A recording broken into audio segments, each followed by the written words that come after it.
کا سوال یہ ربیع الاول میں کھانا بانٹنا کیا اللہ کے رسول یا صحابہ کرام سے ثابت ہے؟ بھائی ثابت تو کوئی نہیں ہے، لیکن منع بھی نہیں ہے۔ اگر کوئی یہ سمجھ کے کھانے کرتا ہے اور بانٹتا ہے کہ یہ میرے ایمان کا حصہ ہے، میرے دین کا حصہ ہے، اگر میں نے ربیع الاول پہ کھانا نہیں بانٹا یا میں نے اسے ربیع الاول کو نہیں منایا تو آپ یقین کریں وہ گناہ گار ہوگا۔ لیکن اگر کوئی یہ کرتا ہے کہ نفلی عبادت ہے جیسے اور کام کر رہا ہے، اگر آپ ہر چیز ثابت کے چکر میں پڑ جاؤ گے تو آپ کے اپنے گھروں کے باہر اونٹ باندھنے پڑیں گے۔ کار سے گھومنا بھی ثابت نہیں ہے، جہازوں سے گھومنا ثابت نہیں ہے۔ تو اس لیے اس چکر میں نہیں پڑنا، یہ دیکھنا ہے کہ حضور نے کن چیزوں کو منع کیا اور کن چیزوں کو کرنے کا حکم دیا۔ دوسرا گناہ وہ جواب ہی دینا۔ اگر کوئی یہ سمجھ کے کرتا ہے کہ یہ میرے ایمان کا حصہ ہے پھر کوئی گناہ ہے، اور اگر کوئی یہ سمجھ کے کرتا ہے کہ نفلی عبادت کروں گا ٹھیک نہیں۔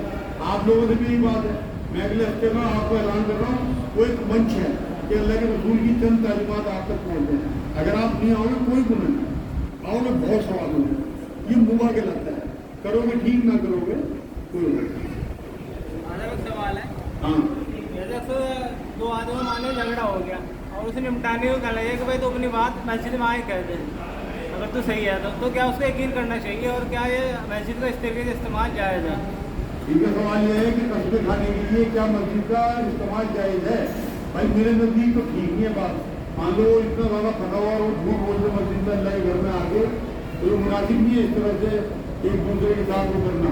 لیکن کچھ فائدہ بھی ہوتا ہے کہ لوگ سچے ہوتے ہیں، معاملہ نمٹا دیتے ہیں۔ میں اکثر گھروں کے جھگڑے نمٹانے کے لیے لوگوں کو کہتا ہوں کہ مان لو تیرے بھائی سے تیری 3 سال سے بات چیت بند ہے، تو اسے مسجد میں پکڑ لے تو بھائی میں تیرے سے اللہ کو حاضر ناظر جان کے معافی مانگ رہا، میں نے تجھے معاف کرا، تو نے میرا دل دکھایا اللہ کے گھر میں بیٹھے۔ اس کام کے لیے تو میں بھی ترغیب دلاتا ہوں جس سے کہ ان کا دل نرم ہو، کیونکہ عبادات میں اللہ کی طرف جھکنے میں دل نرم ہوتے ہیں اور لوگ ایک دوسرے کی بات کو اپریشیٹ کرتے ہیں۔ جی کیا ہے تبرک اور پرساد میں کیا فرق ان ہے؟ کا سوال یہ تبرک اور پرساد میں کیا فرق ہے؟ تبرک جو ہے وہ اللہ کے دین کے نام پہ لیا دیا جاتا ہے، اور پرساد جو ہے وہ کسی بت پہ چڑھا کے اس کے بعد بانٹا جاتا ہے۔ اور قرآن یہ کہتا ہے کہ جس کھانے پہ اللہ کے سوا غیر اللہ کا نام لیا گیا وہ تمہارے لیے حرام ہے۔ تو اس لیے پرساد ہمارے لیے حرام ہے، تبرک ہمارے لیے توشہ ہے۔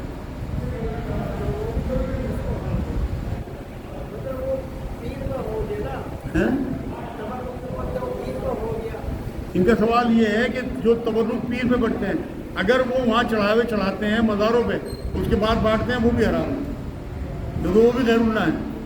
یہ تھوڑی ہے کہ اگر وہ ٹوپی لگا کے داڑھی رکھ کے اور وہاں پہ اس طرح کے چڑھا رہے، تو ان میں اور بت پرستوں میں کچھ فرق ہے۔ وہ بھی ایک طرح کا بت ہے، بس ان کے چھوٹے بت ہیں، وہ لمبا بت ہے۔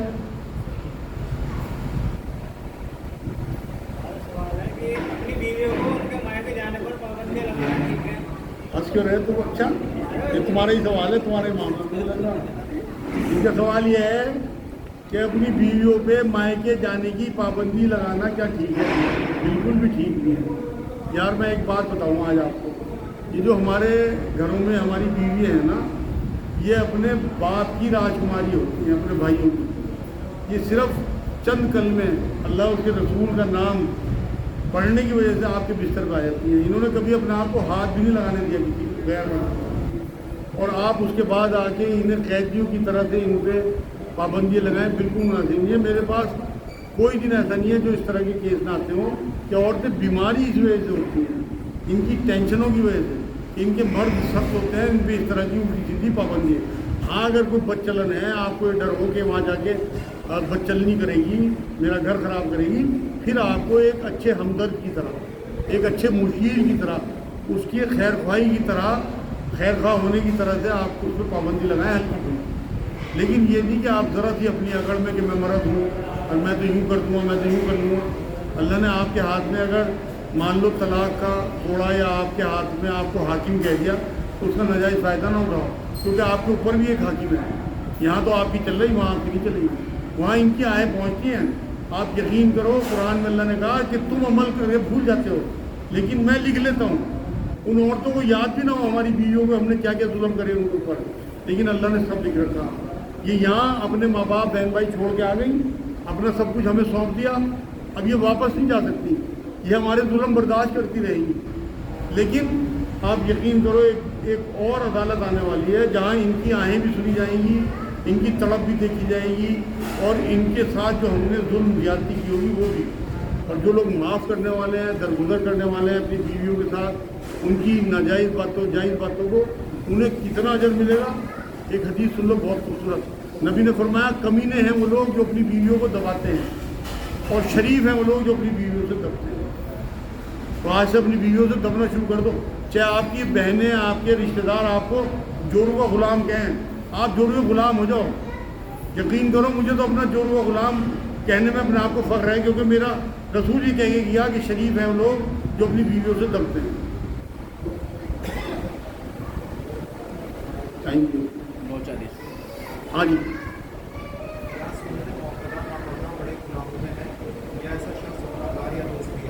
ان کا سوال یہ سنت موقع نہ پڑھنے والے کیا گناہ گار ہیں, کیا دوزخی ہیں؟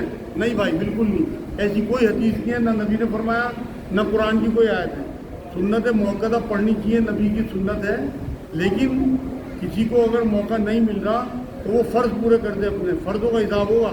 سنتوں کے بارے میں یہ بات آتی ہے کہ یہ کمپلسیشن ہے کہ اگر آپ سے فرضوں میں کوئی کوتاہی رہ گئی تو یہ سنتیں آپ کی پوری کرا دیں گی اس کوتاہی کو. لیکن آپ یہ کہتے ہیں کہ یہ نہ پڑھنے والا دوزخی ہے, اس کی تو فرض نمازیں بھی قبول نہیں ہوں گی, یہ بڑے گناہوں میں یہ بات کہنا. جس چیز کو اللہ اس کے رسول نے حرام قرار نہیں دیا, گناہ قرار نہیں دیا, آپ نہیں دے سکتے.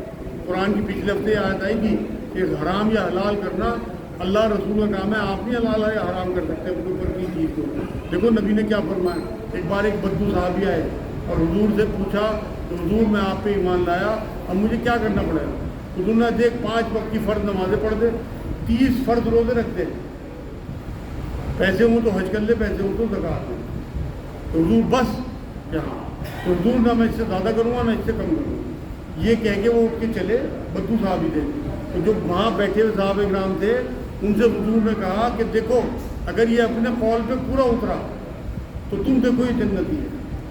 تو جب حضور جنت کی اسے بشارت دے رہے جو یہ کہہ کے کیا کہ میں صرف فرض نمازیں پڑھوں گا, تو آپ کیسے اسے دوزخی یا حرام کہہ دو گے؟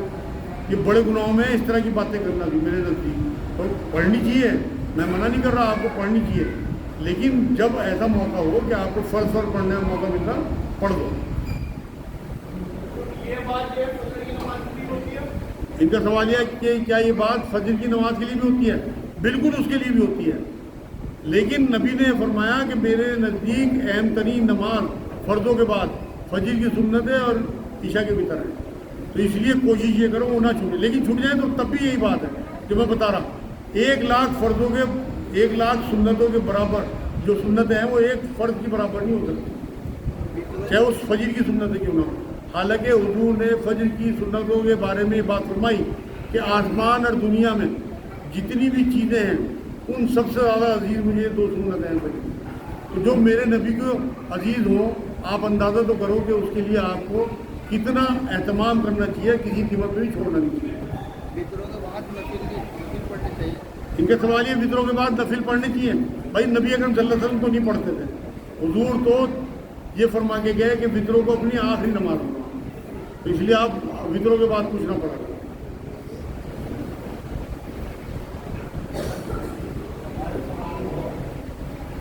مرنے کے بعد قبر میں مردے سے کتنے سوال ہوں گے اور ان کی کیا تیاری ہونی چاہیے؟ ان کا سوال یہ مرنے کے بعد مردے سے کیا سوال ہوں گے, ان کی کیا تیاری تو یہ ہے کہ رات دن آپ اللہ رسول کے کہنے پہ چلو, کیونکہ وہاں سوال ہی یہی ہوں گے, 3 سوال ہوں گے کہ تیرا دین کیا, اور تیرا رب کون, اور تیرا رسول. مطلب حضور کی ایک امیج دکھائی جائے گی کہ ان کے بارے میں تیرا کیا خیال ہے. تو جب دین کے بارے میں پوچھا جائے گا تو آپ اگر اسلام پہ چلتے ہوں گے آپ کہہ دیں گے دین اسلام میرا دین. اسی طرح جب پوچھا جائے گا کہ تیرا رب کون, رب العالمین اللہ رب العزت, اور حضور اکرم صلی اللہ علیہ وسلم کی امیج دکھا کے پوچھا جائے گا تو آپ بتا دو گے کہ تو میرے نبی ہیں. اور جو واقعی نبی کے غلام ہیں ہو سکتا ہے نبی خود کہتے ہیں کہ ان سے کیا پوچھ رہے ہیں, میرے سے پوچھو میرا امتی ہے. یہ بھی ہو سکتا ہے جو واقعی اللہ کے رسول کے غلام ہیں اور سچے امتی ہیں, حضور شاید خود کہتے ہیں کہ اس سے نہ پوچھو, میں بتا رہا ہوں, میں گواہی دے رہا ہے میرے امت. یہ 3 سوال ہوں گے, ان کی تیاری بس دین پہ چلنا ہے. ورنہ یہ سب سے سخت سوال ہے پہلا مرحلہ جو قبر کا ہے. اور آخرت میں 5 سوال اور ہونے ہیں, وہ بھی دھیان رکھنا, ان کی بھی تیاری کر کے چلو ابھی سے. یہ مرحلہ آپ نے پار کر دیا, آخرت میں اللہ کے یہاں بھی 5 سوال ہونے ہیں. پہلا سوال, عمر کہاں گزاری, جوانی کہاں گزاری, مال کیسے کمایا, مال کیسے خرچ کیا, اور جتنا علم پہنچا اس پہ کتنا عمل. یہ 8 سوال اپنی گرہ باندھ دو, 3 قبر کے 5 آخرت کے. کامیابی کامیابی ہے انشاءاللہ. اس لیے اپنی جیبیں, اپنا کاروبار, اپنا دسترخوان چیک کرتے رہو, مال کیسے کمایا, کیسے کھایا, علم کتنا پہنچا, اس پہ کتنا عمل کرا. میں باتیں تو کر رہا یہاں پہ آپ سے کہ کہوں تم فجر پڑھو اور خود فجر نہ پڑھوں, آپ یقین کرو ان کا لٹکایا جائے گا. تو جتنا علم مجھ تک پہنچ گیا کہ نماز ایمان میں اور کفر میں فرق کرنے والی چیز ہے, اگر میں واقعی نماز نہیں پڑھتا آپ کو بتانے کے بعد, تو میرا معاملہ وہی کفر کی طرف جا رہا تھا. اسی طرح سے عمر کہاں گزاری, کتنی عیاشی کی, جو غلطیاں ان پہ کتنی توبہ کی. اسی طرح جوانی کہاں گزاری, کیونکہ جوانی کی عبادت, جوانی کا تقوی اللہ کو بہت پسند ہے. تو اگر آپ نے واقعی متقی پرہیزگار ہو کے جوانی گزار دی تو آپ کو فلاح مل گئی سمجھو. اور جو لوگ میرے بچے یہاں جو نوجوان ہیں, بہت آسان ہے دین پہ چلنا, آپ کے لیے تو بہت ہی آسان ہے. حلال کمائی کے بعد آپ 5 وقت کی نمازیں, اگر بہت ٹائم آپ کے پاس نہ ہو, دل نہ لگتا ہو, تو آپ فرض پڑھ دو, بے دلی پڑھ دو, لیکن شروع کر دو. دل لگنے لگے گا پوری پڑھ دو. 30 روزے یا 29 روزے, یہ مہینے سال میں ایک بار ہے, اور یہ آپ کی صحت کی علامت ہے اگر آپ 30 روزے رکھ دیتے ہیں, کیونکہ ہر چیز کا ایک زکوٰۃ ہے. تو جسم کی زکوٰۃ روزہ ہے, اور پیسے اور جو ہیں وہ تو بہت کم مسلمانوں میں ہیں, ہو تو 2.5% زکوٰۃ دے دو, ہو تو حج کریو, ورنہ 2 ہی چیزیں ہیں آپ کے اوپر کلمہ پڑھنے کے بعد. اتنا آسان دین ہے کہ آپ یقین کرو, اس سے خوبصورت دین میں نے اور بھی بہت سارے دین پڑھے, لیکن اس سے حسین دین نہیں ہے. اللہ رسول کی ایسی محبت آپ کو ملتی ہے کہ آپ اندر سے تھینکفل ہو جاؤ گے کہ اللہ نے مجھے اس دین میں پیدا کیا, ایسی پاکی دی. آپ ذرا سا آپ کا وضو ٹوٹ جائے, نماز تیار ہونے والی ہو, کیسی بے چینی ہوتی ہے. آپ کا احترام ہو جائے یا آپ نے مباشرت کی ہو, کیسی بے چینی ہوتی ہے اگر غسل نہ کرو. یہ ہمارا ایسا پیارا حسین دین ہے کہ اللہ نے ہمیں پاکی دی. آج پہلا دن ہے. ہاں, جیسا آپ نے بھی دوسرا جواب دیا, آپ نے کہا کہ کہیں رسول ہی نہ کہہ دیں کہ میرا امید ہے, تو کیا فرشتوں کے سوال جواب حضور وہاں موجود ہوں گے؟ ان کا سوال یہ ہے کہ کیا حضور وہاں موجود ہوں گے. بھائی جو حدیثوں میں آتی ہے نا, وہ ایک امیج آتی ہے کہ حضور کی امیج دکھائی جائے گی. تو حضور کی ہو سکتا ہے وہ روح ہو یا حضور کی کوئی چھوی ہو, اور حضور اکرم صلی اللہ علیہ وسلم کا تو معاملہ یہ ہے کہ وہ بالکل موجود ہو سکتے ہیں.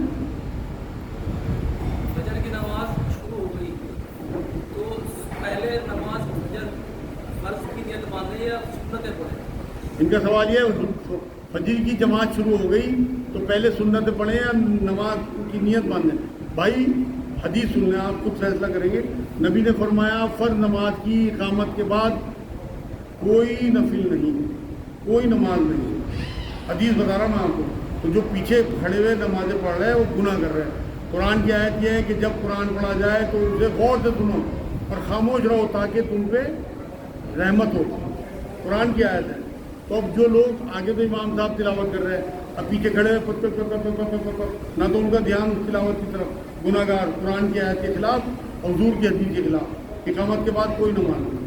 ہم جس مسلک میں یہاں رہتے ہیں یہ لوگ یہ کہتے ہیں کہ پہلے سنتیں پڑھو, لیکن ان کا کہنا بھی یہ ہے کہ مسجد میں کسی ایسی جا کے سنتیں پڑھو اگر ٹائم ہو کہ جہاں امام صاحب کی تلاوت کی آواز نہ آتی ہو, کوئی کونا ایسا ہو. ہم نہیں مانتے ان کی بات بھی.